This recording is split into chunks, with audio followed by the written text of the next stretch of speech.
Alucard's podcast. Listen in. Alucard's fantasy podcast.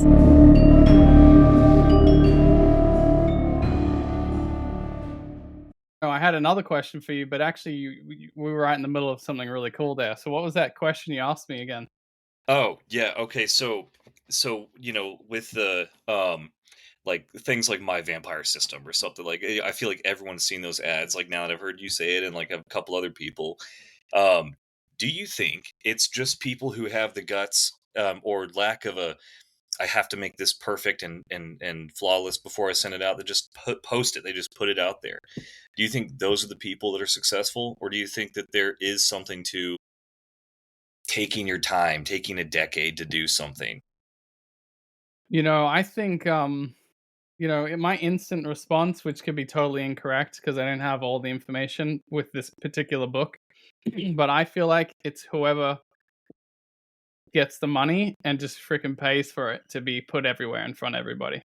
It's probably the cold hard truth. You Yeah. know, Yeah. and I that's why, because when I look at My Vampire System, yeah, it's a great book. In fact, it's really simple, and maybe Yeah. that's part of it. That I would say what I think is as good writing might actually be too complicated for really simple people. And unfortunately, I feel like the masses and the population somewhat easily catches on to simple stuff. I'm not trying to call everyone simpletons. Like, I'm not a snob. Like, I mix with everybody, but Yeah. it does take on easier than a more, I guess, more kind of more highly literate type writing.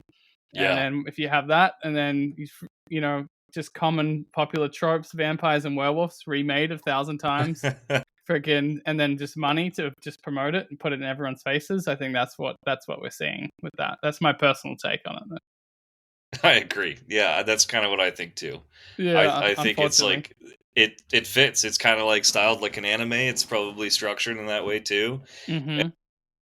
And that stuff is great. Like, people can chew through that, and Yeah. like, how many people will read like uh you know even 10 to 15 minute you know episode or chapter of yours versus watch a 15 to 20 minute anime, and it's watching versus reading, sure, but like, this is something that really interests me because you have like pulp, right? And pulp has always been thought of it as like, oh, that's like that's not real literature, that's in like, Playboy, or that's like in Right. shitty paperbacks and dime stores or whatever. But now we love those stories. I mean, I've always loved them. Yeah. That's how Stephen King got started. Yeah. And so I think about that, and I'm like, man, I don't want to shit on the what's being created now, especially if it's not for my target market or age group, and look down on it. Yeah, totally. And I think it's, what I just realized? It's crazy that we're talking about this right now, because check out, this was the first question I had for you.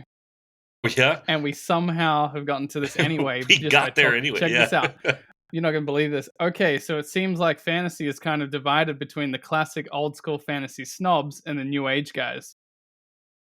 Let's get into that. That was my question. We didn't even get to it. We're already talking about it. That's fantastic. Yeah, so I agree. It's a funny thing because I'm also not a snob, and it's like I'm on the edge of literacy, like the literature stuff, which I love, and then I'm also a marketing guy. So I'm like, I'm also interested. I want it to be simple. I want everyone to read it. I want the masses to be able to receive the communication. Yeah. Yeah, absolutely. Because, like, I mean, you could write the best thing ever, and then people don't read it, and it's still valuable, but it's not got eyes on it, and that to me is a tragedy, because you're writing good stuff, you're putting your energy into it, and especially you and I, we've got other things. This isn't our main thing yet. Yeah. Unfortunately, hopefully one day. Yeah. So hopefully one day. Yes. And so, like, you have that kind of adding into it, like how do I get readers? And then, how do I, and this may be too much of a different topic, but how much do I want to push that marketing? And does it sacrifice my value a little bit? When I'm like, creating something like those Pocket FM ads or whatever, where it's not even related to the story at all, just to be clickbait, I guess. Right. Well, what I think is, I had to balance it myself with my own book, which is like, I knew that there was a lot of words that I naturally use because I've read Robert E. Howard, Jack Vance, Alexander Dumas, and all these and I'm also like literally studying Gibbon's Decline and Fall of the Roman Empire as well, like the full thing. And the words are just like, people do not know this many words these days, or they're different, or there's more slang, and and so I had to basically just make that decision of like, there's a better word for this little precise kind of like wry humor that I wanted to put in, and I enjoy it. I think it's hilarious. Anyone else who could understand that word would really enjoy it, but I think like 90% of the readers will not know that word. So I did change some of them to something that I knew people would actually understand at least. Yeah.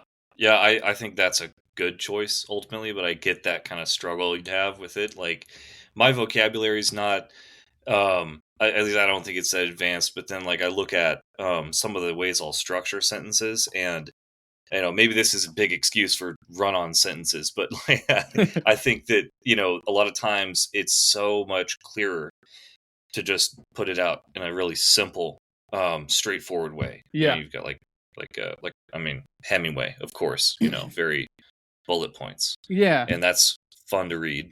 So write for your readers, write for your audience versus write for maybe even yourself, it might be different sometimes. Yeah, it feels like we're saying something sacrilege when we say that, but it's like, It does feel bad. yeah, I wouldn't just write. I mean, here's the thing: I think it is important, no matter what. You know what? I'm going to just say it now. I think it might be a false piece of false information that writers have to be this esoteric, random bohemian like outcast that just no one can understand them. And I think, and then years later they get understood. I think it might actually be a false thing that was just a viewpoint that's been put out there. And because ultimately any artist is meant to communicate. That's what you're doing. You're communicating. And if no one's receiving your communication, you're not doing your job properly. You're not communicating. It's like, what's the point? Yeah. And then if I came up to you and I was like, Hagen, Flagen, Fliegen, you wouldn't understand me. That reminds me, actually, I got to say one thing. There was this is totally off subject, but this English guy, I'm Australian, and we already mumble and stuff like that. But this English kid that worked at the restaurant at the Pancake Parlor that I told you about. Oh yeah. Yeah, he would come in every morning and he'd be like, "Hey, how's it going?" He'd be like, "Yeah, right. How are you?" Which is basically, "Yeah, all right. How are you?" And me and my dad just laugh at him every day. And then one day my dad looks at me and he goes, "Okay, watch this. When he comes in, I'm going to say a sentence to him that sounds kind of like what he says, but it actually isn't any real words at all." Genius. And so he walks into the restaurant first thing in the morning, 7 a.m. My dad leans over the counter, he looks at him right in the eyes and he goes, and the guy just stares at my dad for about 10 seconds and he just goes, "Yeah, not too bad. How are you?" Yeah. Anyway, so the thing is, yeah, That's awesome. Yeah, we're communicating. So if your message doesn't reach them, you're not actually doing what you're supposed to be doing anyway. So the way I balanced it out, even though I don't want to talk about my stuff too much because I'm supposed to be interviewing you, but the way I balanced it out was, let's make it really good. Let's make some good content. Let's make it new, classic, classy, but let's say it in a way that people can understand it. Yeah, update the linguistics, but keep the structure and keep the themes. Yeah. Yeah. Like this is an extreme example, but like, have you ever tried to read Ulysses? No, I haven't. Don't do it. I've tried, maybe do it. Mm-hmm. I've tried many times to read that, and it's so difficult to understand the language and what he's saying, and like, although it's a academically, very valued work, it's I can't read it, and maybe it's because my IQ is not high enough. Maybe it's because I'm not an academic, but like, it would be nice if anyone could pick up a work of value and read it. Yeah. Again, extreme example, but well, that's same how thing with too. the Arabian Nights. You try and read yeah, that. Good example. Yeah, it's the same thing as what you said, and I got through a few stories, and they're pretty funny, but it was very hard to read. I couldn't get all the way through it. Yeah. Oh yeah. but yeah, and I think I think I think basically there's a common ground here where, and even my editor, like, my dad was actually my editor and he's really good with the English language and he helped me a lot. But I intentionally wanted this book to be for like new adult, I guess new adult readers, 20s and whatever. And I was writing it, and the humor has got some anime type humor in there. It's got like a great mix of the old classics and new age. And There was a couple of different girls that are friends of mine that I had, including my wife was one of them. Not my friend, that's my wife. But then there was also some girlfriends of mine, and they were loving it, but they kept complaining like, "Oh, why do you have to throw so many words in there?" And I was like, "Shit, these guys," because my wife's 27, the other girls were like 20, 24, one was 18, one was 16. It was like a survey, in marketing, you do surveys, right? So I had them all test read it, and they were like, "Yeah, it's really awesome, but man, there's so many words, it's frustrating," And I was Man. like, "Oh," like, and I really didn't want to, and then I was like, "You know what? I'm gonna just do it." So I did change a bunch and take a bunch out, but only the Yeah. ones that people really wouldn't know. And Yeah. then my dad helped me do that, and he's like, "Look, no one's gonna know. I didn't even know this word." And I was like, "Oh, sorry, I couldn't even tell." So I guess this is in the editing phase. How interesting. Yeah. So Yeah. write with your heart, right? Let it all out and just do it. And then Yeah. the editor could actually go back through depending on what you want it to be and be like, look, no Yeah. one's going to understand this. And that's where you hash it out and decide. Yeah. And there was times when my dad said, look, no one's going to, and I said, I don't care. I don't care. They're going to have to just freaking imagine it if they don't know that word.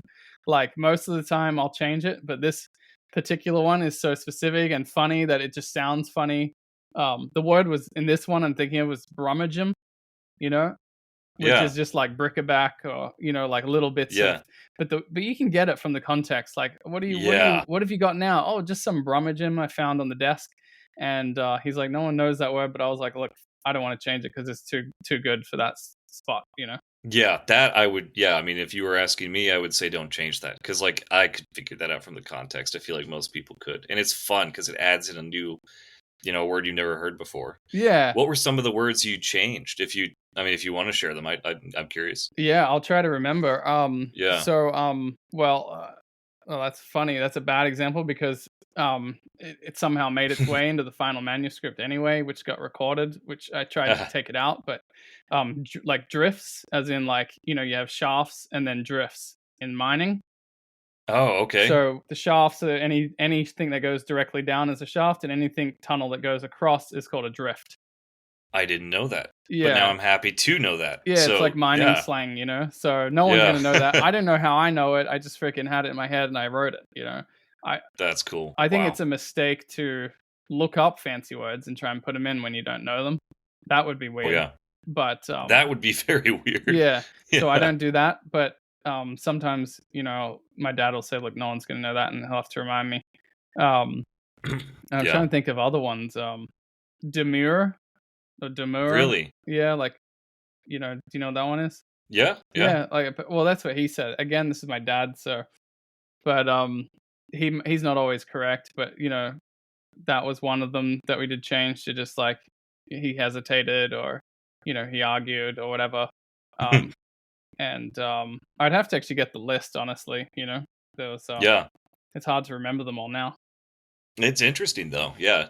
Yeah, yeah. Or bibelot was another one. Bibelot. Well, what is it? A bibelot, Bibelot, and that's basically like a Wow. little like a little, like just little like accessory thing, like this little thing's like a little owl statue Wow. or like a little tiny statue or a little thing. The fancy bibelots on the counter. And that's one Man. I actually kept in. I was like, no, they're gonna have to See, look I'd it be up. such a bad editor because I would love to hear all these words I've never heard before. Yeah, and so I basically balanced it out, and that's my answer in Yeah. short. I balanced it out. The ones I really loved that add a flavor to, I don't remember who said it, if it was Shakespeare or if I'm just remembering this wrong, or if there was someone else. English has the ability to be so specific with the feeling of the word that the voice and everything of the style can change even if you're saying the same thing. And so the ones that I felt like were that important, I kept and thought, you know what, people can learn some new words, but then the rest that were just unnecessary, I did change. Um, I'll tell you one that we did take out. Agoraphobia, Agoraphobia? Is that the fear of outdoor spaces. outdoors? Yeah, I was gonna Yeah, say yeah, yeah, like yeah, farming. yeah. I took that one out, for example, and yeah, it doesn't change the story, it doesn't wreck anything, Yeah, So there was stuff like that that I had to check. If I want these teenage girls, 20-year-old girls, and boys to read the stuff, yeah, I did alter some of it. probably a good move. Yeah, Yeah, you want to make it easy to get into. yeah, for sure. So why don't you tell me a little bit about yourself here on basically, you can say where you're from as well as I'd like to hear about your first experience of fantasy that was like, okay, I read this book and this was the book that made me go, Okay, oh man, I'm a fantasy lover now. I want to hear about just a little bit okay, about yourself okay. and then your first fantasy experience that stood out to you. Yeah, I was thinking about this when you asked, and I was trying to remember the first book I picked up. And it was well, I'll introduce myself first, and I'll roll into that. So, uh, okay, should I use my name or should what should I? Yeah, whatever you want. Okay, yeah, my Yeah. name is Drake. I go by Finn the Huck on Substack, and I have a Substack called The Rough Drafts. And what I do, my goal there is I'm sharing my rough drafts. I'm trying to again beat that sort of I want to make things perfect and flawless before I put them out there, and so this is me shoving it out there for everyone to see with minimal editing. I'll correct the grammar, but I won't worry over the structure, the plot points too much. And it's been a way to encourage myself to write and to produce more chapters at a way faster pace than I Yeah. normally do. So yeah. Yeah. That's And great. my I agree with first that. yeah, it's been fun. It's been fun. My first it's got to be a first fantasy book I read that really made me love the genre and want to write my own stories. It's a cross between Aragon and Game of Thrones. I Okay. I read them Wow. about the same time. I was 12 and I was way too young to read Game of Thrones. But I snuck into my dad's office and I pillaged his bookcase and came away with all these books that probably not for my age group, but it was awesome because I was like, I That's had awesome. Aragon, and I was like, Aragon is great, and I love reading it, and I connect with the characters. But then Game of Thrones, I was like, oh, this is what it could do, and I don't know if I thought about that at 12, but it was definitely a memory. Was secretly reading Game of Thrones, even though I didn't understand a lot of what was happening. Wow. That's awesome. Yeah, I love that. That kind of story is why I started this podcast. I want to hear these things. That's good. that's super cool. Cool, Yeah, man. So Game of Thrones, okay. yeah. Awesome. And so then is there any particular part about them that stuck with you or kind of shaped your, shaped I guess your stories or even your life or the way you think about things? Yeah, mostly Aragon because I think uh so I grew up homeschooled for most of my life, which has been kind of a blessing and a curse in some ways because Yeah. a unique experience. But the guy who wrote Aragon, Christopher Paolini, he was also homeschooled, and he wrote it when he was like 15 or 18 or something like that, very Wow. very young. Yeah, and it was really cool to read that and then find that out, and that was a huge point in my life because I realized I didn't need to be um, old to write books. I could write them, and I immediately set out doing that. Wow. I still have some manuscripts I wrote when I was like however old, and they're hideous. But it's so fun to look That's back on them awesome. sometimes. Yeah, Oh, that's cool, man. Awesome. I like that. See, that's amazing yeah, and that was one of the other things I wanted to talk about at some point. I mean, I don't know if it's in here, but well, yeah, we're definitely getting ahead on it. But well, let me ask you this before we dive into that. And I'll is there something that is there a message from that you kept that you actually used in real life from the fantasy story, like Aragon? Was there like some messages and stuff, and that's actually you've used that in real life to shape things? That's a great question. Yeah, I don't know if I even conceptualized it then, but I think subconsciously it was like, um, I realized that this was something although I didn't know if I was good at it or not, at the time, it was something I could see myself doing. I would, sit at the family computer and I was typing in Microsoft Word, these sprawling documents about, I came up with all these stories and ideas for my own sort of universes, and and I was reading so many other things at the time too, but um, I think seeing that both like that someone so young could publish something and that it would be good and well received, and it was like, oh, maybe I could do this. And although I put it down for many years, unfortunately, I wish I had always written a book at that time, Hmm. but it's something I've always kind of returned to. Um, because in adult life, I feel like a lot of times we're trying to get back to the perfect way we were as kids.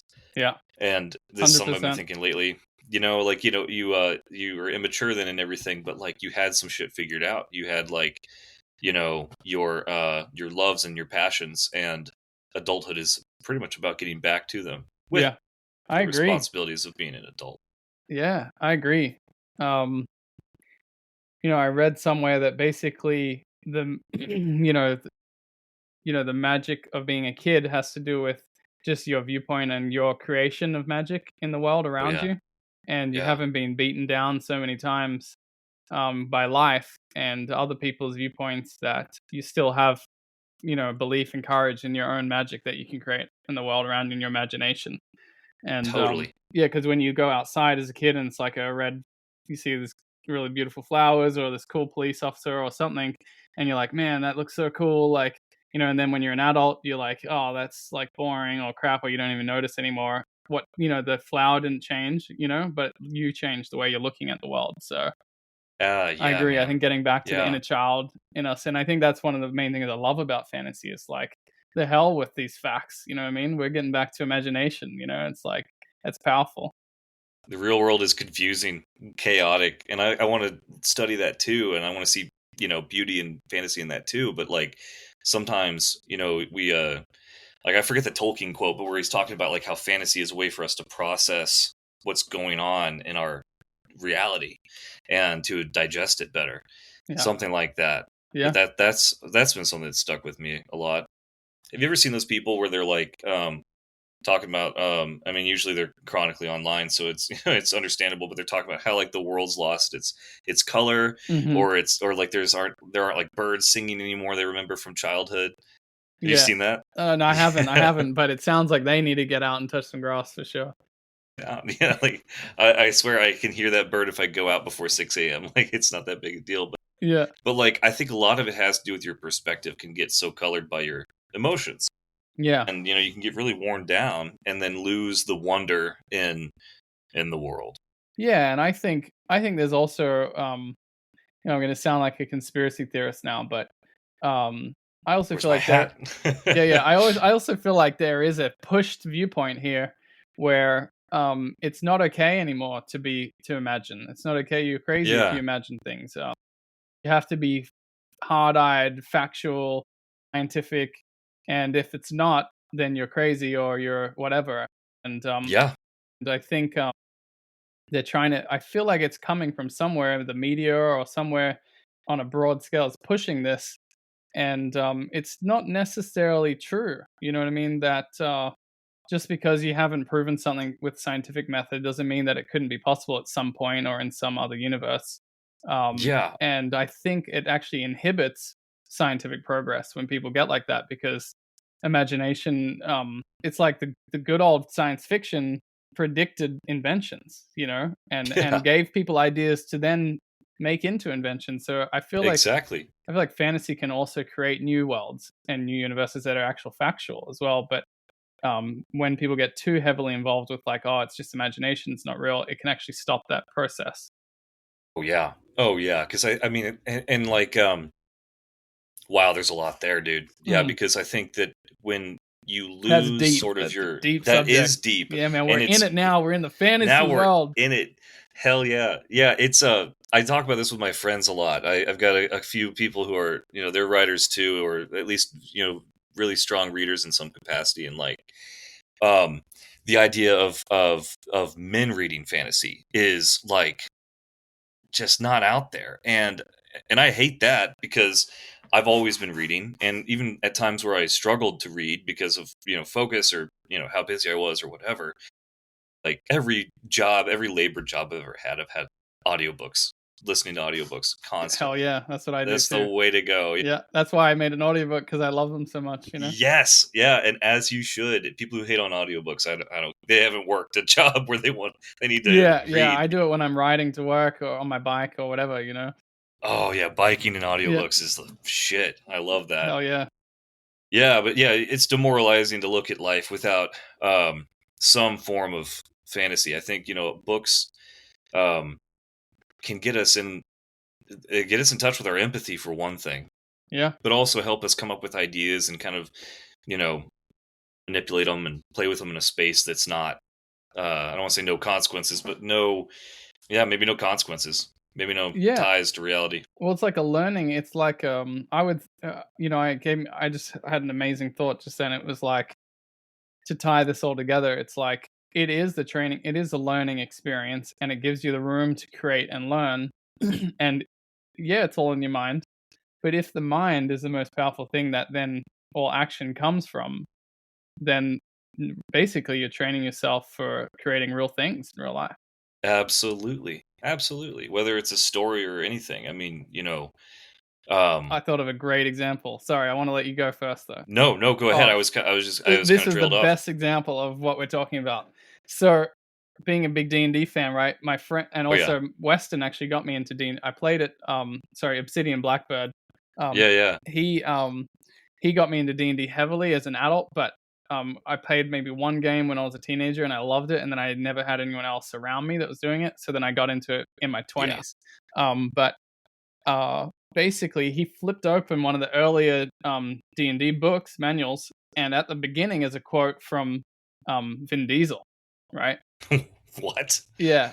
And Vin Diesel's got this whole freaking thesis on like how D&D was like massive in his life, and he tells Wow. his whole, and there's a picture of his character sketch there, and he's like, this was my character and it was blah blah blah, and it was a something like a, I don't remember someone could correct me if they comment on this later on, but it was something like an 8th level fighter and like a 7th level rogue. It was like a 14th level character or something, right?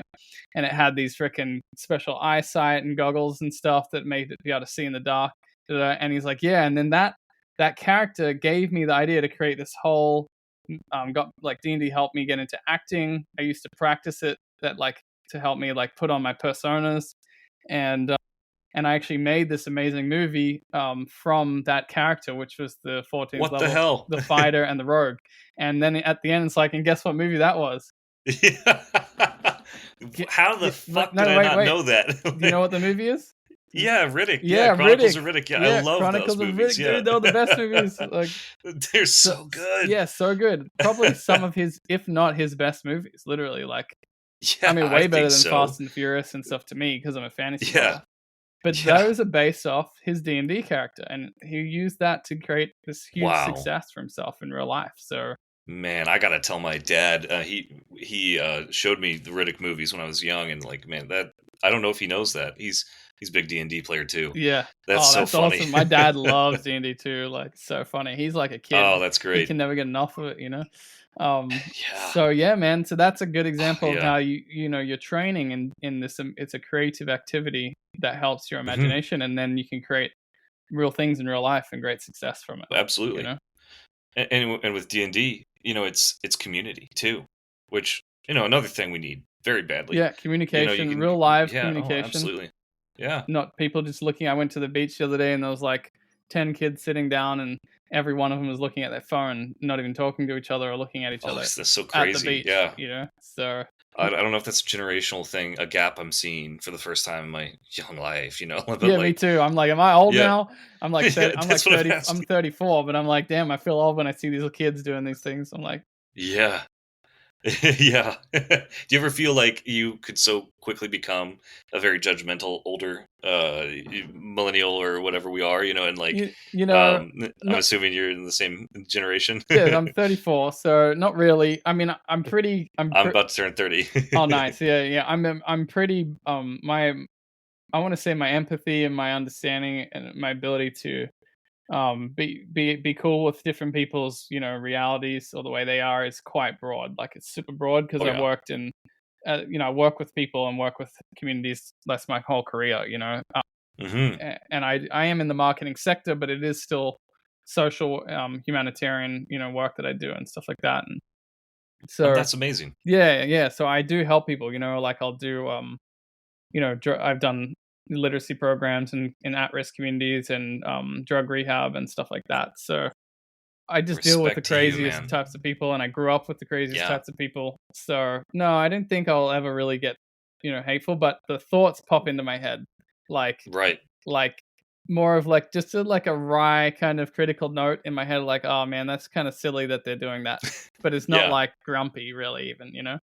Right. I'm the same way. Like I don't think I ever will become this kind of this archetype we're thinking of, this grumpy old man, but like the possibility is there because there's this, you have to try to understand, you have to remain open-minded, you have to be um willing to accept that this the younger generation might have different struggles, different strengths, and definitely different pastimes.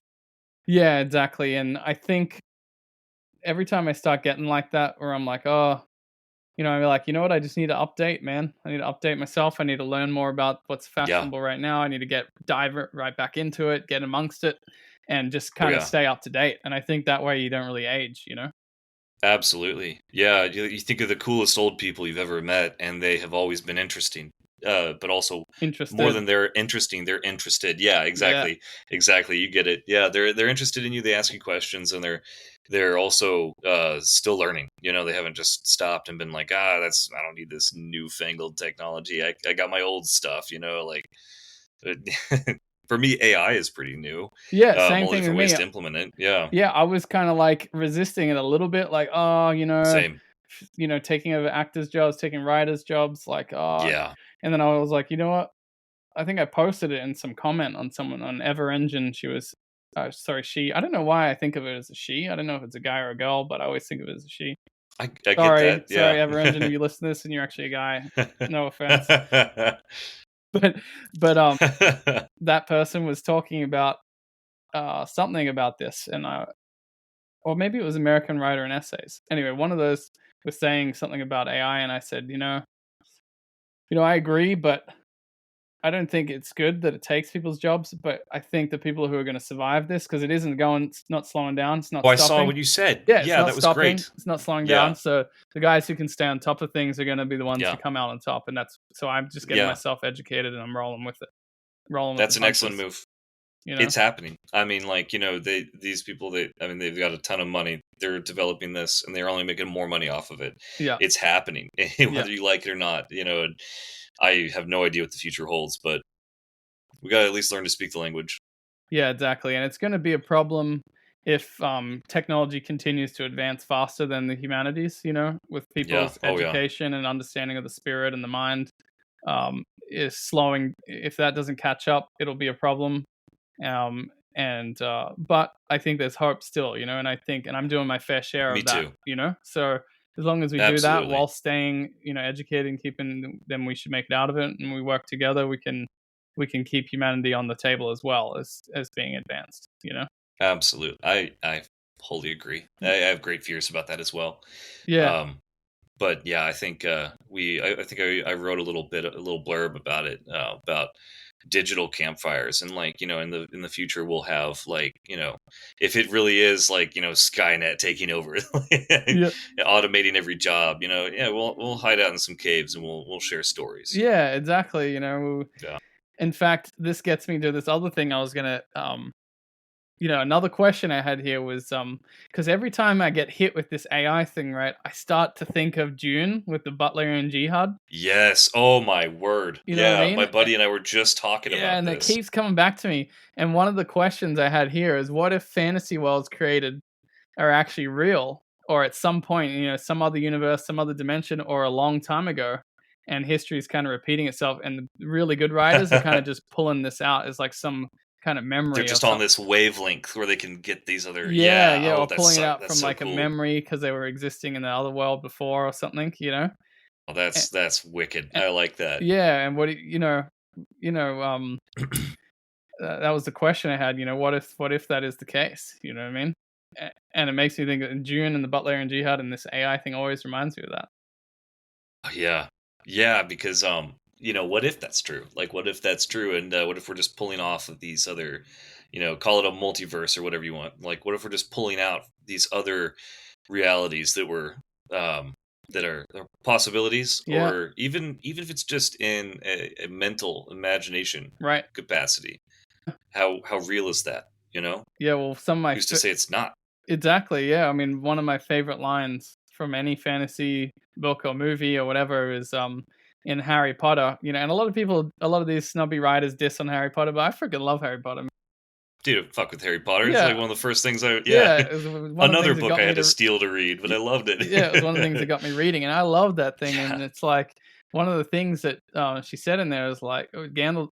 Sorry, I almost said Gandalf. I've Dumbledore's done that before. Dumbledore's word. Every good fantasy's got to have a good old wizard with a massive beard.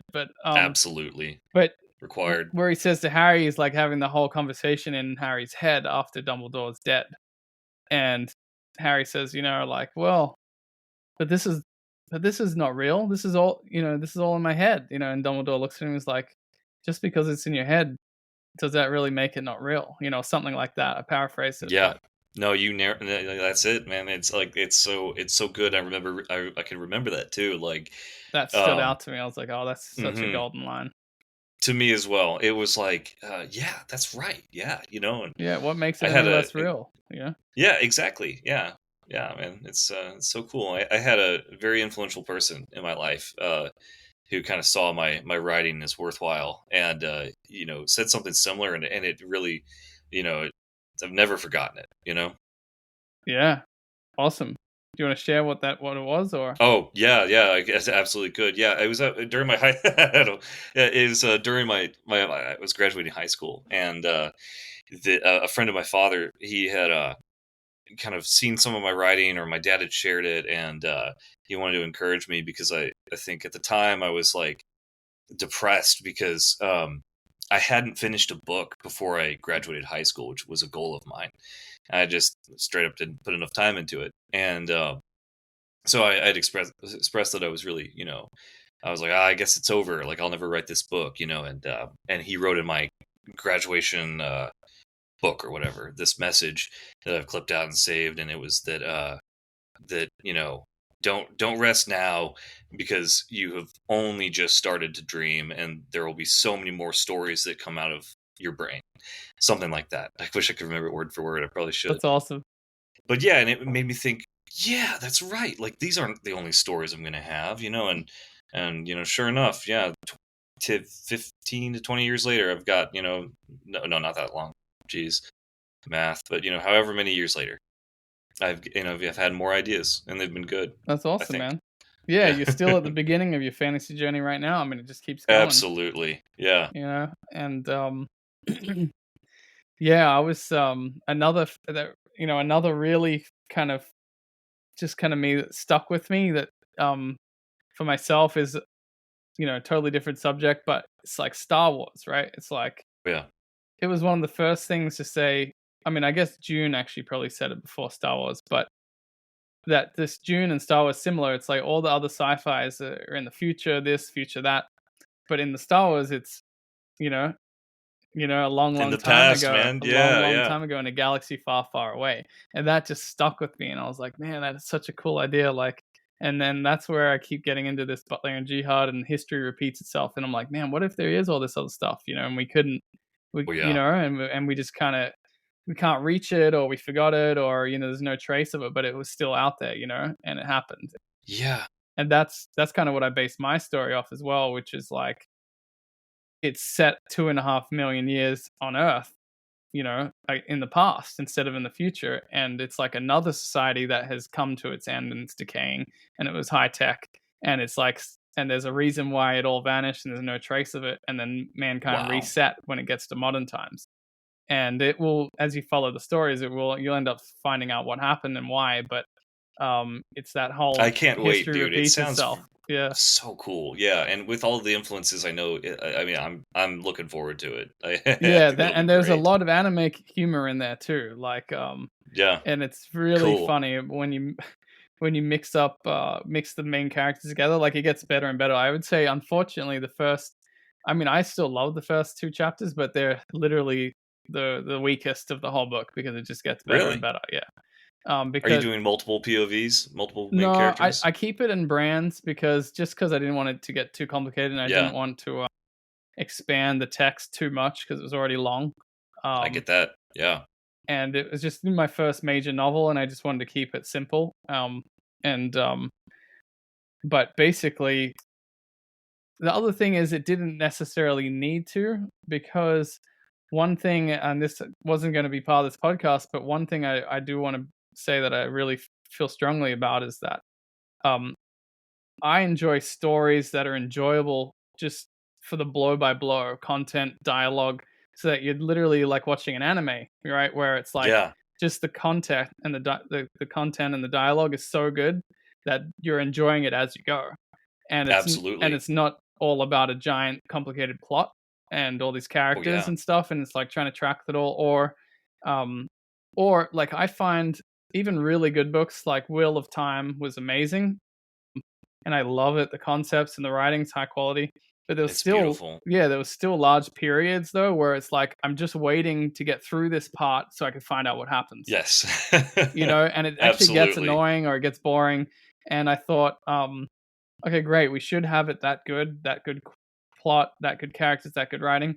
But why don't we Yeah, just make it less about the plot so that you're not sitting there waiting for it, and just more about the blow by blow of like it's almost like you're watching skits, and it's like every scene is interesting in itself rather I than the love plot. that.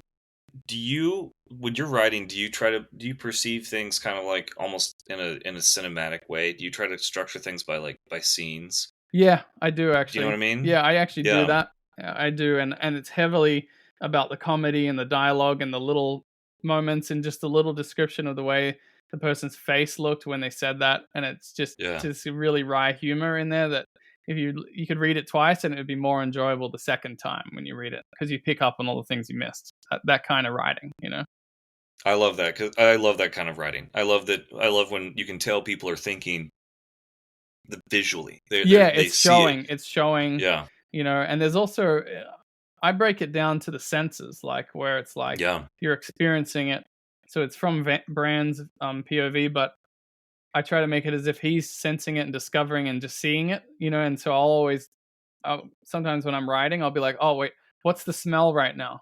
Or what's the sound yeah. right now? What's the sight Oh right now? yeah, So you check all the perceptions. Like, have I filled in yeah, this picture?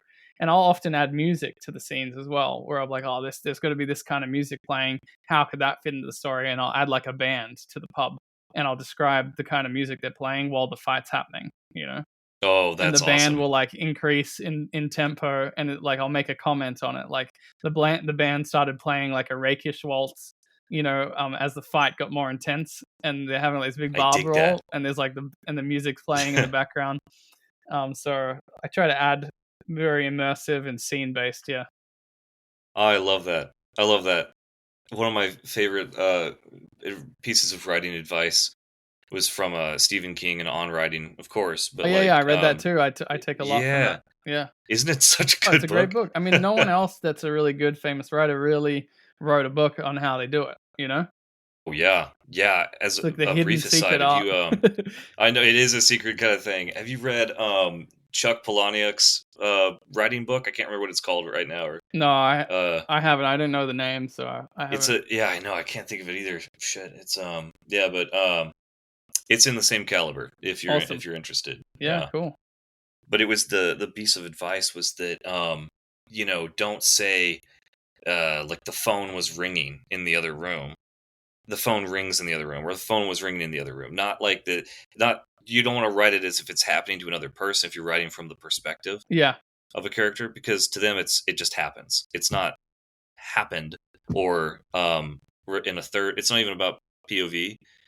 It's about like the tense almost. I'm doing a Yeah. terrible job of I explaining it, think but yeah, I it's fully like get it. It is yeah, POV and it's voice, I would say, I guess. like an immediate sort of when events happen, it's immediate. It's not Well, like in the past. Even if you're writing in past tense. okay, I get it. Yeah, that's a little. I thought you were saying basically, which you probably saying both a little bit, but like, um, you know, if the phone rings in the next room, the character you'd write it like, he, Bran or whatever, Yeah, he you're hears exactly right. a sound break out from the next room or something. Yeah. Like you, Not like he heard the phone ringing in the other room, but the phone rings in the other room because it happens to him. That's what I missed. It was that that it's not that he heard or he felt. It's right? this happens, right? And Oh, I okay. do I that thought all you were the saying the time. opposite, but I get it now. Yeah. Yeah, Oh yeah. Well, yeah, because both can work. right. Both can work, and it depends on kind of what you're going for. But But showing it, yeah, but yeah, show like really trying to show it and make it real rather than just saying or like yeah. describing it or something. Yeah, yeah, you get it, man. Yeah, it's like it's that's helped me because I do it the other way when I don't intend to, quite a lot. Yeah, yeah. Oh, that's cool, and it can always be better. I mean, but the but back to the original thing, yeah, you got to pump it out, and then unfortunately we don't all have private editors, but really that's our job is to pump it out, and then the editor is supposed to go through and clean it Yeah, up for you. So that's what Stephen King says, but the way he gets around it is basically, like you read the book as well, but pump it out, get the first draft done. Don't like just write it naturally, let it flow, and then come back through yeah, on the second draft and pick up the fucking plot loops and the absolutely. plot holes and all that stuff. And then the third time through, clean up the sentence structure and grammar and punctuation, whatever, and then send Yeah, it to the editor after that. yeah, and that was huge for me Yeah, because that tripled that my was like, production. oh my god, yeah, because it was like, oh okay, Because you're trying I to just need edit to get while it you're out. trying to Yeah, edit while you're trying to write. It doesn't yes. freaking work. Oh, it kills me. Yeah, Yeah, yeah, I was doing that all the time until about like 3 or 4 years ago when I first read on writing. right. And it was like, oh, that's what I've been doing wrong, And so currently I've got 2 manuscripts marinating, and I just don't even think about them. I'll come back in 3 months or so. Yeah. Yeah, yeah, I like that. Yeah, the marinating. Yeah, and I'm like that and the funny thing is like, yeah, I've gone through my production like if I was trying to make my book as good as it is now, and I'm not bragging, it just sometimes I'm reading it, I'm like, damn, did I actually write that? That sounds so good. Like I can't No, believe. hell yeah, be proud, dude. You've Yeah. worked a lot on that, Yeah. and yeah, absolutely. Yeah, but it probably wouldn't have been written, is what I'm saying, if I tried to get it Mhm. that good when I was Yeah, writing it. So I had to absolutely. get the story out. And then now I've gone through it about probably 20 times. I'm not gonna lie. Wow, And dude. it's a Yeah, lot of work. And the better yeah. you get, the less times you're gonna have to go through it, obviously. But That's true. That's true. now, and then I was doing, and sometimes I was like, oh, this is terrible. I hate this crap that I'm writing. And then Stephen King's words would come back to me and be like, yeah, like he hated Carrie, like he fucking threw Carrie in the bin. You know what I mean? And Carrie was his first big Such sale a that good story. made him 400,000. So that always, Yeah, sometimes when I was just hating my writing, that's what just because you hate it doesn't mean other people don't love it or that it's actually crap. So yeah, I just kept going, pushing through, and then coming back to it, I'm like, damn, this is pretty good. When I've chilled yeah. out a bit or something. Yeah, yeah, because we get caught up in our own heads and we're like, Oh yeah, it "Ah, got this so. sucks," and yeah. Sorry, keep going. Yeah. No, no, yeah, you're right. It's just like, "Oh, it sucks," and it's, like, bad, and then you throw it away, and then you come back and, like, either it still sucks, but you're willing to continue, or you're like, "I was being too hard on myself." Yeah. Yeah, what you made me think of, I didn't want to interrupt you, but I so it got so bad for me at one point where I was heavily editing the book, like, thoroughly, like, each day. I was just looking at, like, 'cause I was doing it, like, 8 hours a day for this, like, this period where I was on holiday. It was, like, a That's month awesome. straight or something, and I was just, like 8 hours a day, a month straight. I was just, like, looking at words on the page, and I was like, "I can't even tell anymore if this makes sense, like, this sentence makes sense anymore." And that's when you just gotta have a Yeah. break and go out and look at stuff and you know. That's when you go for a walk Yeah, and you gotta just do a kind of walk. walk it out. Yeah. Yeah. Yeah, so, but yeah, it's an interesting adventure, and I was like, I've been so Really is. busy promoting, back and forth on the audiobook production, like doing corrections and all this stuff for months that I hadn't written anything new, and I did a post the other day. I was like, "Yeah, I'm finally caught up with everything I can, I can start writing the next section of that Hellstorm book." I don't know if you saw any of that? Yeah, I know. I just actually caught up on that. I think last night or when I was on the plane or something, because I was like, I read the second part first accidentally, but then Okay. I went back. Yeah, I like it. It's It's it's wild, dude. it's freaky, isn't it, that one? I love it. It's Yeah, something so gritty about that one. It's one of my favorites. I don't know why, but it's just so gritty, but it's something about it. He's like surviving, you know what I mean? Like he's yeah. barely surviving, but he is making it. And I love it. It's a cool idea too. I love that. I love it. It's like it's just an inexplicable event that's just occurred, yeah, but you cover it really quickly and you get us into the moment really quickly, yeah, which was cool. yeah, I appreciate Yeah, that. Yeah, I just, I would that actually came from one of my dreams, like really. all the Oh Darkmoor shit. Yeah, stories, like yeah, that, the Japanese fairy tale one too. Actually, the yeah. major scenes, I've actually dreamt them, and then I flesh it out into Really. an actual story. Yeah. That is something else, Yeah, man. so that was a twisted dream, man. Like literally, I was dreaming. I was in the car, and the freaking tornado appeared, red tornado, the siren in my head. Like it was all in the dream. Man. And then the crazy fight in the bathroom with the other little boy Yeah. demon. It's just Yeah, that I yeah, dreamt whoa, that that shit. was wicked. Yeah, I was like, oh, Yeah. and I woke up like, this is twisted. I gotta write this down, and Oh, yeah. and Yeah, that it's went further than I thought. I was like, "Oh, he's probably this he found, like, a little friend," and then, like, nope, feet no, it him was bloody on the bathroom floor. I yeah. love it.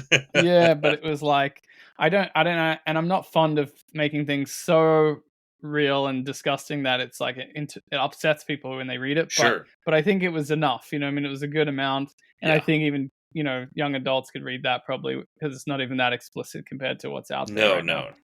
And Definitely. yeah, and they have some gross stuff going on right now. So I like to keep it kind of not too like there's definitely death and stuff and gore and stuff and violence, but I don't go to the point where it's like I don't know, like for me, I want to enjoy reading the book.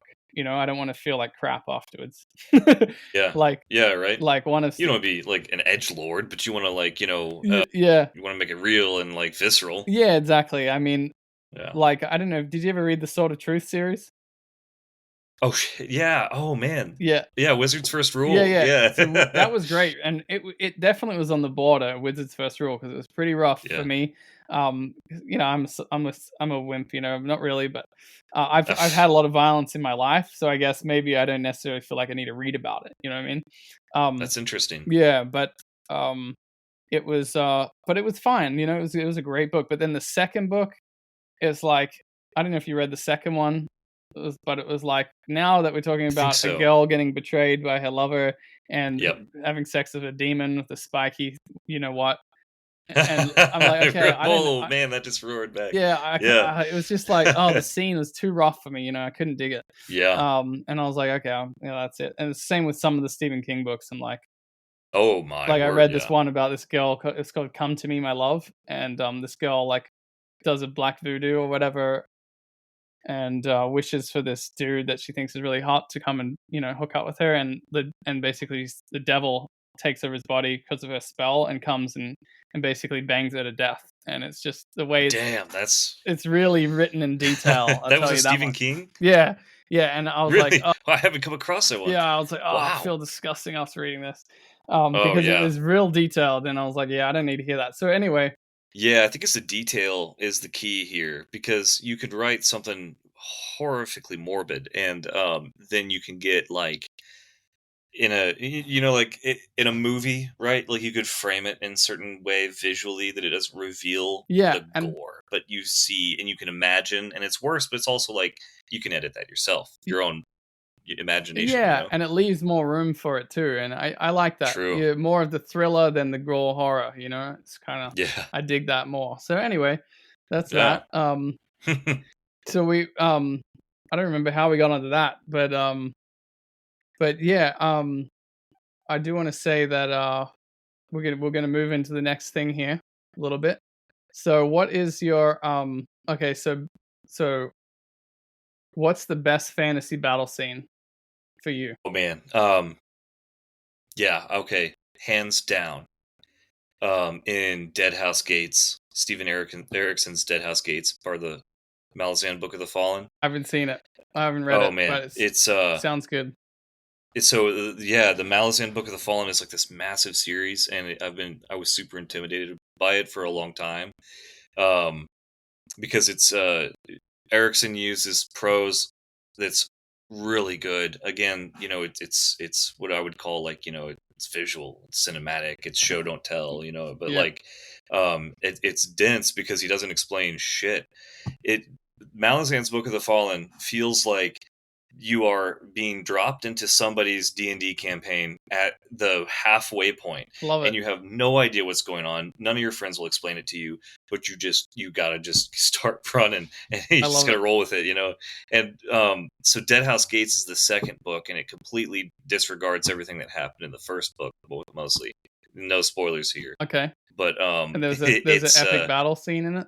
there's an epic battle scene that you build to across the entire book, and it's like this running battle across miles and miles and days, and it's one of the most um, incredible things I've ever read. I think the buildup Wow. was really good, and then the military details are excellent and not overwhelming, so it feels like it's just this, like, this you feel like you're running ragged with this group of fighters as they're Wow. running across the desert, trying to get to safety, trying to defend the people they have with them. I'm trying to get in too much away in case anyone hasn't read it, but like, I'll read it at some it's point. amazing. It sounds really good. Yeah, I you dig it. should.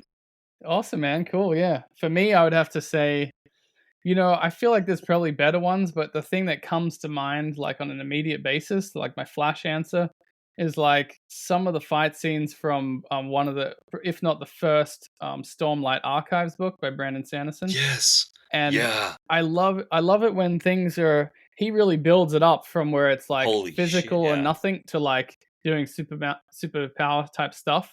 But Yeah. because it's based on these systems, like I always appreciated it when it's not like where there's enough barriers involved that it's not too easy to do everything, and that makes it Yeah. more realistic almost.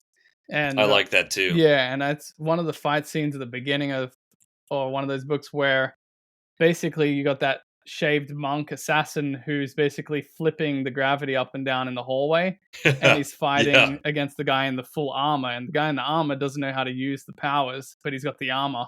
And Yeah, I remember that. And the guy's trying to survive, and it's like this really unstoppable assassin, but just the way he's using these laws to flip around in the combat, and it's a really well described combat, And Sanderson's so fucking good at that. He's like he's such good. And oh man, yeah, and the build up, everyone talks about like the Sanderlanche, like he takes forever to get rolling, but once he does, I mean, Yeah, it's amazing. Yeah, it's I am a Sanderson enjoyer. Yeah. I read very slowly when I read his books. Yeah, I love it. What point are you at? Are you caught up on Stormlight Archive, or I didn't finishing Oathbringer?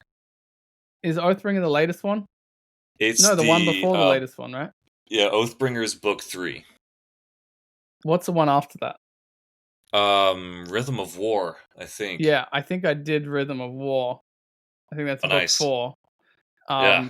And then he didn't have any more out, and then I think he's released another one this year or something, which I need to read. Yeah, I'm trying to get caught up.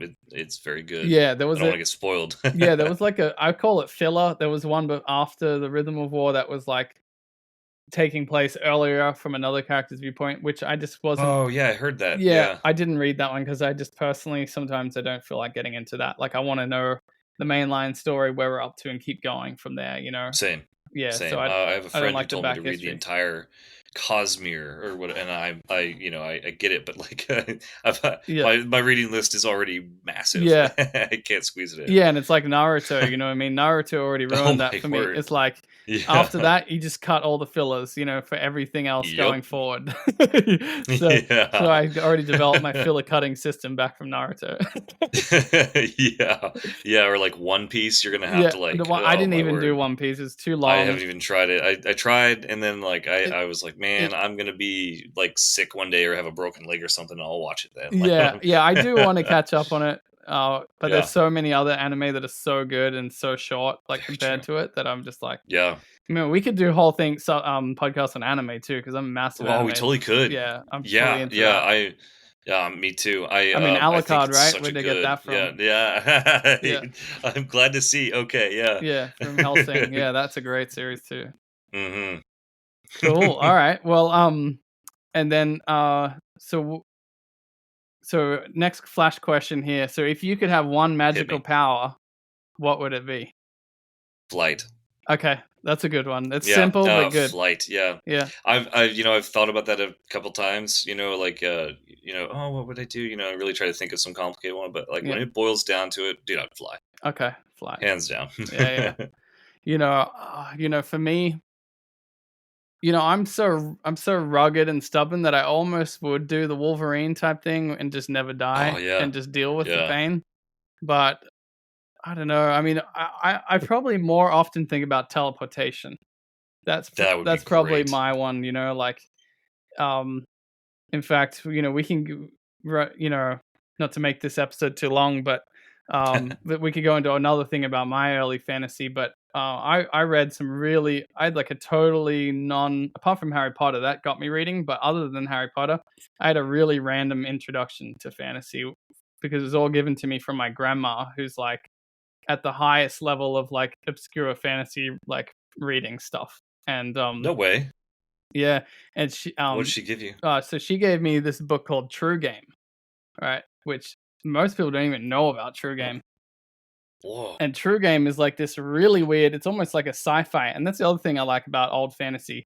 Old fantasy didn't really separate from sci-fi. It's almost like a mix, Yes. And this is Yeah. one of those. It's called True Game. It's one of my first books. And it's totally not for a kid, but it's not gruesome. It's very big words and just, it's complicated Yeah. concepts, but it's like this alternate fantasy universe, dimension, whatever world. And it's all kind of like everyone has a magic power when they're born, and it's like one of the pieces of chessboard, and they all have different abilities. And when they have these massive battles, they lay out like their formations using the different people with different abilities, and it's the True Game because it's like a massive war. And the one of them is called it's kind of like the bishop kind of equivalent, and anywhere you can see, you can teleport to. So as long as you can see it, you can kind of jump. So they travel they're used as the messengers and stuff in this land, and they can jump from thing to thing. And there's other ones that have different powers. One's like a shapeshifter and whatever.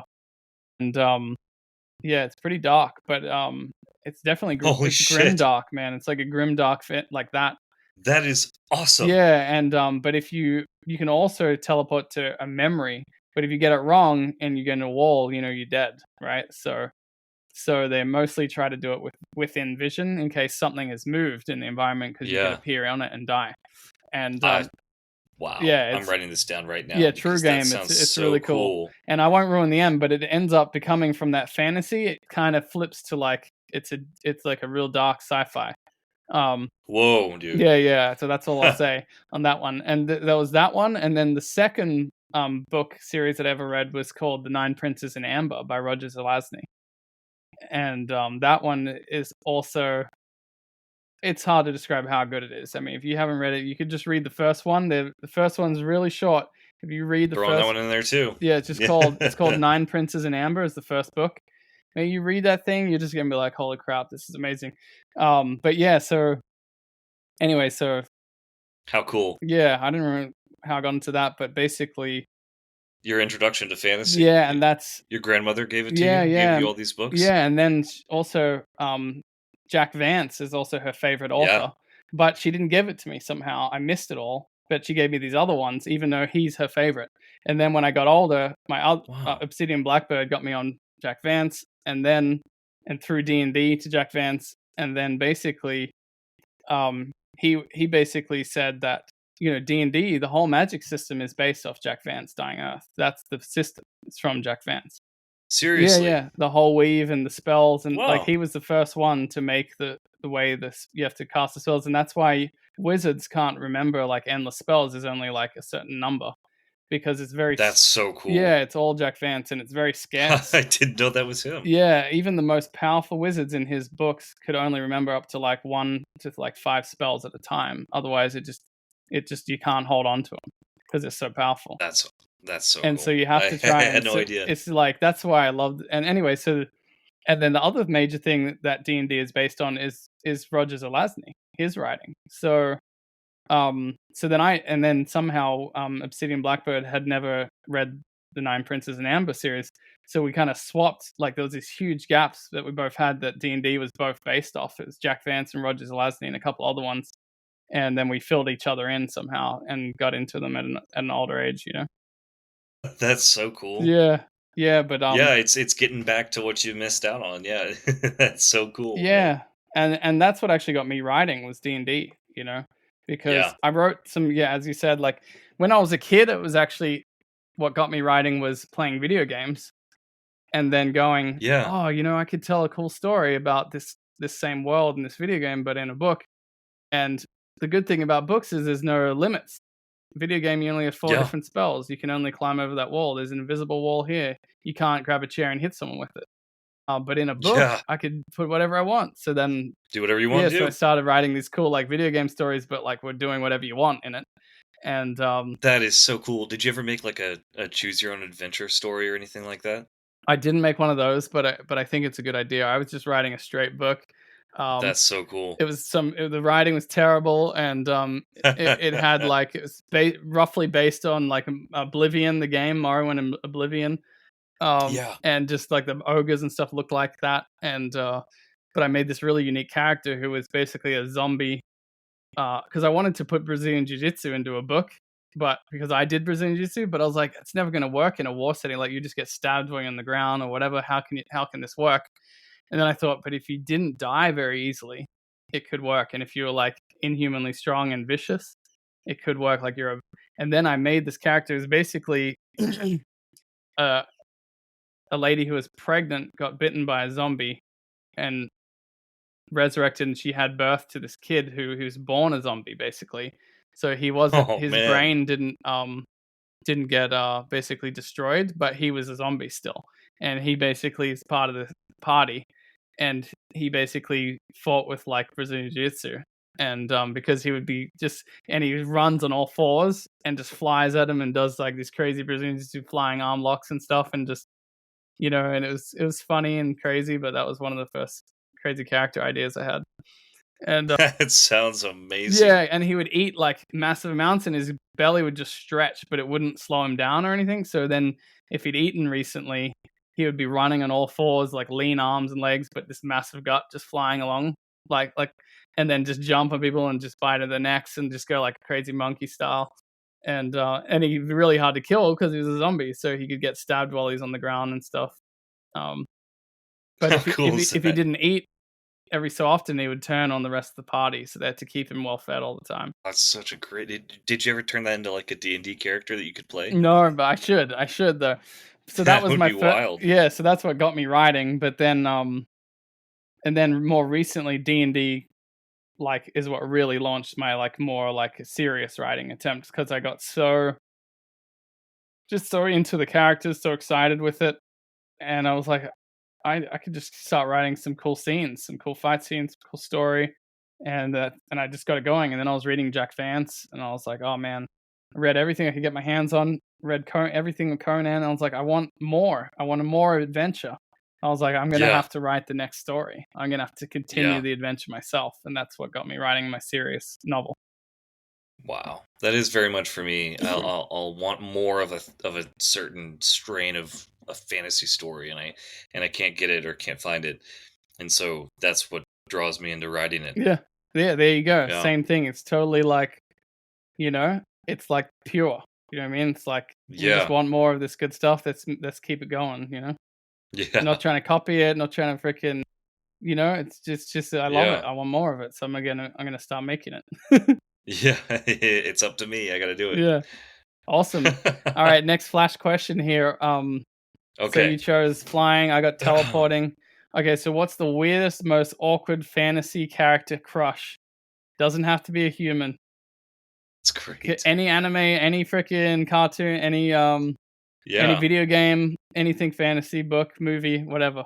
I'm trying to dig deep back into like Yeah, teenage, prime. primary Right. school. Yeah, now I'm like looking at my bookshelf, like, Okay, well, while you think of that, I'll go, right? yeah, Mine's yeah, really yeah. Tell me. ridiculous. Like, Oh, I I'm can't telling wait. you, would not guess this. For some reason, this is what, and I still remember it to this day.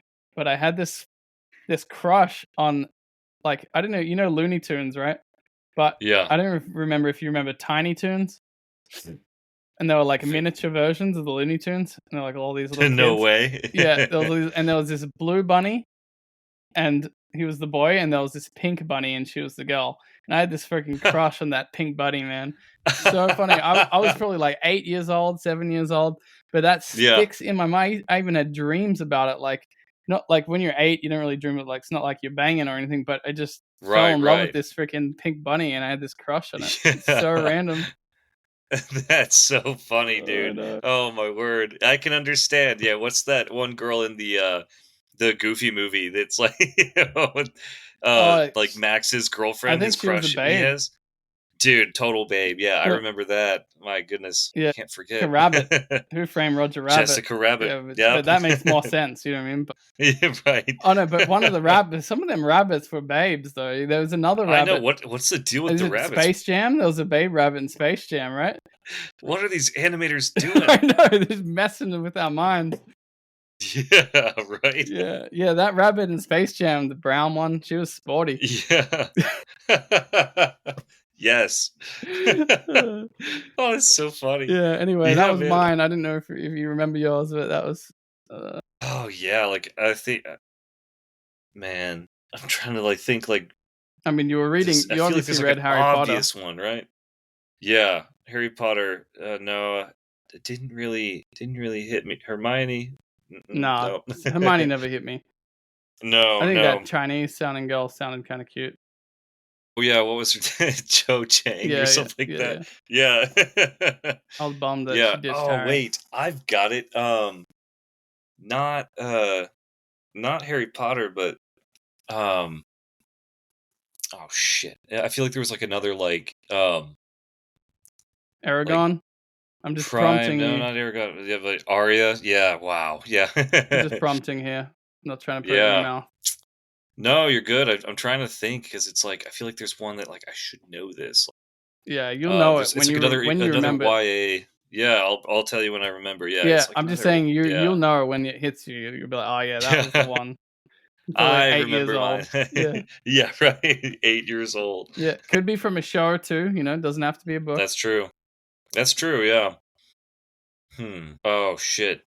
I remember one that did hit me like really like when I was super young. I got to see Ghost in the Shell. Oh And shit! it was another one of those like when I was I like love Ghost in the Shell. like lurking on like the TV at, Yeah, at late night. midnight. Yeah. Yeah, I came across like IFC was running the original Ghost in the Shell, or IFC, or like I don't know, some channel. Wow. They had like they played like anime at Yeah, night. I love that. And I was love like, that late anime. This is something else. The late night adult anime shows is so good. Oh yeah, classic experience. Okay, so the chick from Ghost in the Shell. Oh yeah. Yeah, she was a babe. Yeah, she was a Captain Kusanagi. Yeah, that was awesome, man. I watched it recently, like maybe 2 months ago or something. Again, it was so good. It's worth it, you know. So cool. I mean, Crazy like, idea, that isn't it? vibe of like 90s, 90s cyberpunk anime, 80s cyberpunk anime, unbeatable. It's Spriggan. Yeah, dude, Spriggan. That is yeah. Oh my gosh. That's so undersold. You know, like no one talks about totally that one or is. knows about it. It's freaking amazing. Spriggan. Some of the greatest fight scenes too. Oh man, it's so well animated. I miss that kind of Yeah. animation. I wish they would still do that, even though it's so time consuming. I bet, but like, Yeah, man, is Ninja it Scroll. So beautiful. good. Yeah. Ninja Scroll and Akira. You know, all those. Yeah. ones. So good. Oh yeah, that's so good. Yeah, we're gonna have to watch Spriggan again sometime, and then we'll do a podcast about Spriggan. So Oh, that'd be great.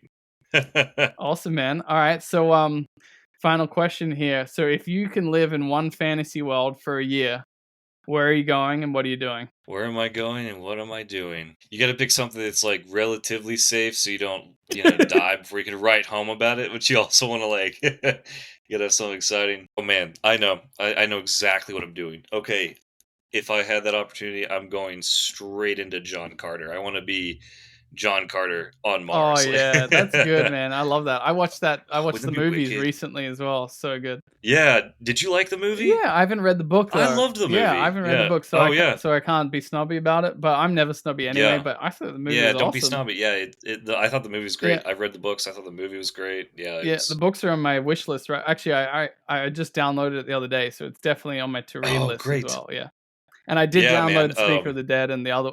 No, Oh, and did you really? yeah, I got Ender's Game downloaded too. So that's also one of my next. Fantastic. Yeah. So I did buy that after talking to you. Oh, I'm glad you did, man. It's gonna be something else, especially Speaker for the Dead, because you'll hear Stephen and then Yeah, like or Stefan Stefan. Yeah, Rudnicki, and yeah, they're like, "Thank you," and he's fantastic in that. So yeah, yeah. it'll be good. Awesome. Yeah, cool, man. Yeah, dig it. Okay, so that's yours. Mine's. I'm gonna have to say Dragon Ball Z.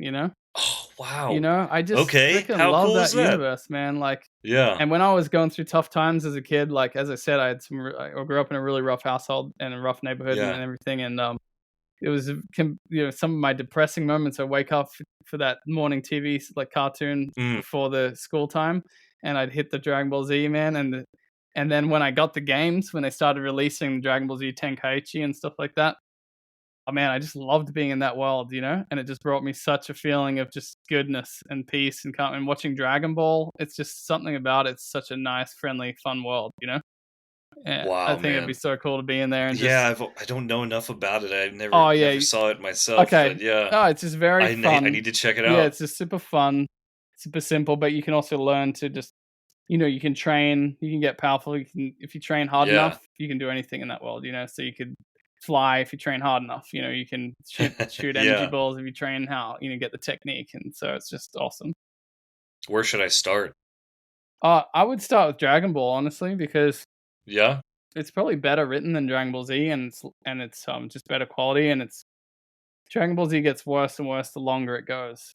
Oh, does it Yeah, really? yeah, unfortunately. But if you start with Dragon Ball, it's really good. And then if you just go through the first, it's called the Saiyan Saga, and then Frieza Saga, and the Cell up through Cell Saga is like really good. I would say all those first kind of 3 seasons, and then maybe the fourth one, which is Majin Buu Saga, it's pretty solid. But after that, it's kind of rough.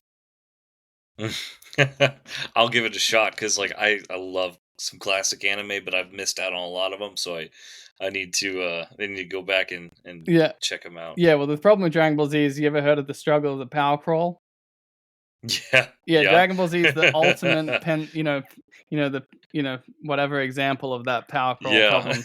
Because at the beginning, it's like training for like 7 years to freaking shoot this tiny little blue beam from your hands, and it just freaking busts a hole in someone. And it's like, oh, that was epic, you know what I mean?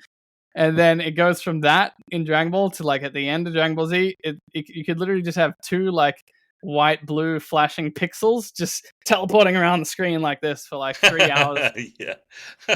and the whole planets and the whole galaxies are just blowing up, and and that's all you Oh see. man, Uh, that's awesome. yeah, it's like Space Invaders. Anyway, Yeah. all right, awesome, man. Well, I think we'll wrap it up here. Okay. We could, this is awesome. We could just keep going, obviously. But I want to Yeah, keep it. man. This has been such a blast. Yeah. Yeah, I loved it. I knew it was going to be good with you too, because two guys enthusiastic about the subject. That's all that's needed. You know what I mean? And we'll Absolutely. keep it going. And yeah, we got plenty of content for the next, for another one. So we'll leave it here, and Yeah, we do. yeah, we'll just Yeah, keep rocking. I hope this was good. I think it I was. really liked the format. I'm just enjoying talking to you. So that's been a blast. Yeah, thanks. And I enjoy talking to you too. I think that's what a good podcast should be. Um, it's like Joe Rogan. You know what I mean? You're just hanging out, having fun. Talking Yeah, and I love that format. I mean, he's just like asking questions and being curious. It yeah, gets you so far in conversation. Yeah. yeah. As long as you're willing to be interested, and Hmm. and then everything else can happen. So, in fact, Very true. yeah, we'll it's so awesome. We might even have you as the co-host. You know what I mean? Like we might just keep having you on here because it's all. I'm down. Yeah. I'll talk to I was gonna do Lisa Hmm. Kuznak on the next one, and I'll talk to Yeah, her see how she feels about having you on there as well. And I think 3 people could be fun. And that'll be really cool. I really admired her stuff as well. She wrote a book recently, sort of inspired by John Carter, didn't she? Like Ghosts of Ty of oh shit, yeah, I Ghosts bought of it. something. Yeah. I gotta pull it Yeah. up, but yeah, that there is Yeah, one. she's great. Yeah. Yeah. She's got a few good books out. She's doing well. Yeah. So yeah, we'll have her on here, and but I'll talk to her, see if we like this format of having, because it's always fun to have extra energy, and someone's trying to answer a question, you can have another person in there and can just fill There you in. You know go. what I mean? And maybe I love you it, kind of man. co-host it with me because you're Yeah. excited about the subject. I would love to. Yeah, I mean, like no worries if it doesn't work out. But like, yeah, I love this. I want to be involved. I mean, I love the topics we're covering are the things I don't have a lot of other people to talk about with. So this is wonderful. Yeah, awesome, man. Yeah, no problem. I loved having you on here, and yeah, I'm happy to have you on any of them. As long as the other guest is cool with it. So if moving Definitely. forward, if that's the way, if they're cool, we'll just keep rolling.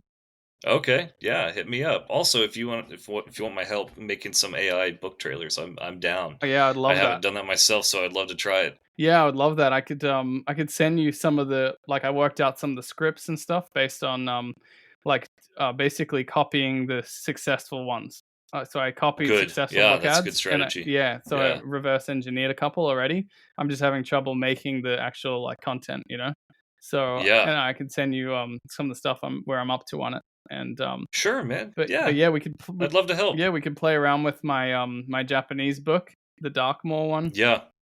I don't Yeah. know if you read that, but it's oh, you got a cover, you're a legend. Hey, isn't that freaky? The cover just Dude, I know, I know. I was waiting to pop it out at oh, the that's perfect awesome, moment, but man. it's like, yeah, Thank man. you, No, I haven't dipped into it yet, but I'm so dude. excited. I just got it last week. Oh, you definitely gotta read that. You'll love I it know. Oh, because I will, it's dude. Yeah, fully no. it's fully anime based. Like that was and like I'm writing these things from these dreams. So that's another one. I wrote it Yeah, from an actual dream. A lot of the dialogue in it is from the actual yeah.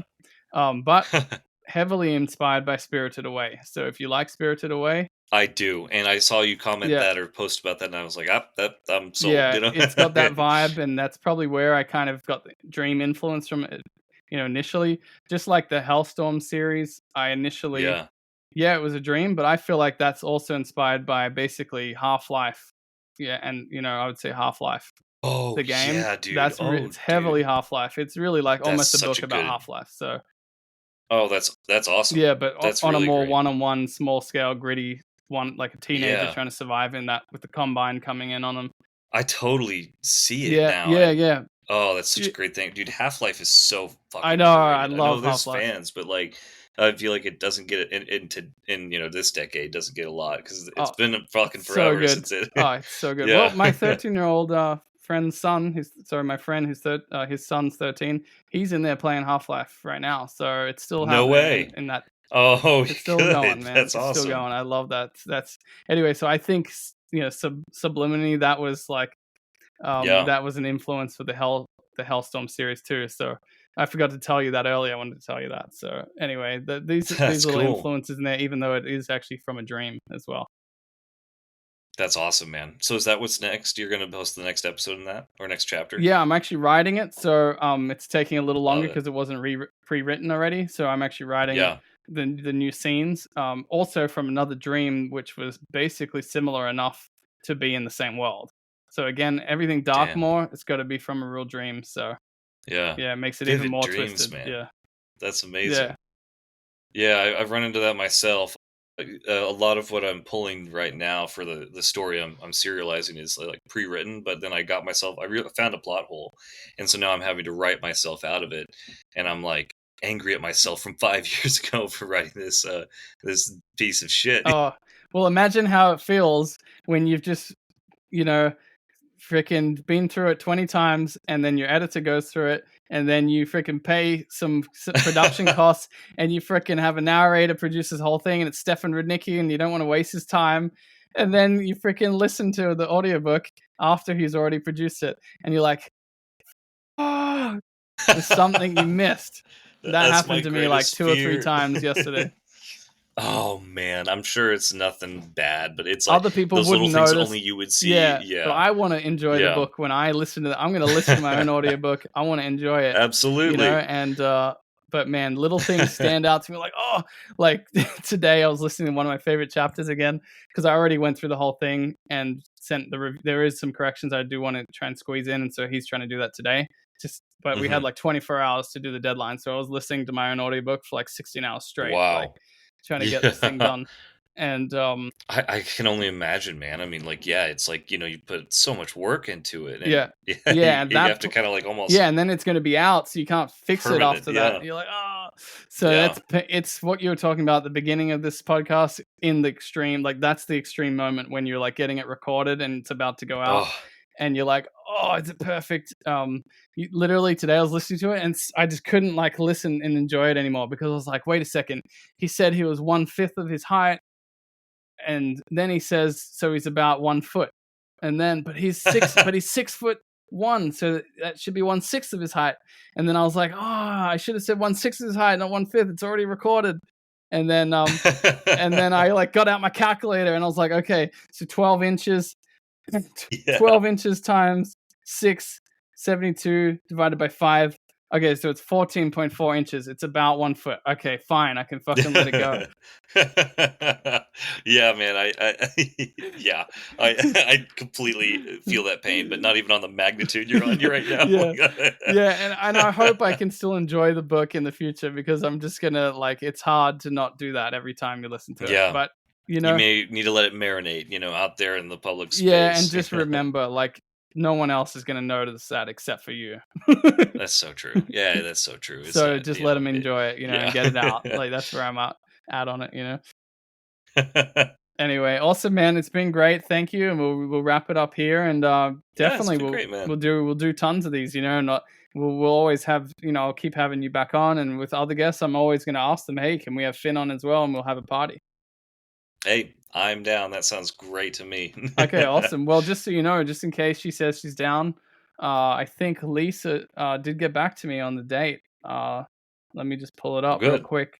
And for anyone listening, they'll be able to follow up on this too, and be ready for it. Perfect timing. So she said that she's down to do it next Tuesday Next Tuesday? Let me see. at 5 my time, which would be 4 your time. Yeah. Yeah, Tuesday. So let's see if she's down. And Yeah. yeah, and there's a bunch of other awesome dudes on there that want to do it too. So I'll always be asking them. 5 p.m. sound okay? Yeah, so 5 p.m. Tuesday. So anyone who's listening to this, get ready. 5 p.m. Tuesday, we'll do it. Well, I'm going to release it later anyway, because I'm not up to the live stream technically yet. And but I'll just release it next week. But yeah, we're going to be doing another one with Lisa, and hopefully, see if she's down to have you on it too. Yeah. Yeah, let me know. Awesome, man. Thanks for your time. It's been great. I ain't tired, no. Strength of the wolf and lion. Slay the tyrants. All this gold's in my hands.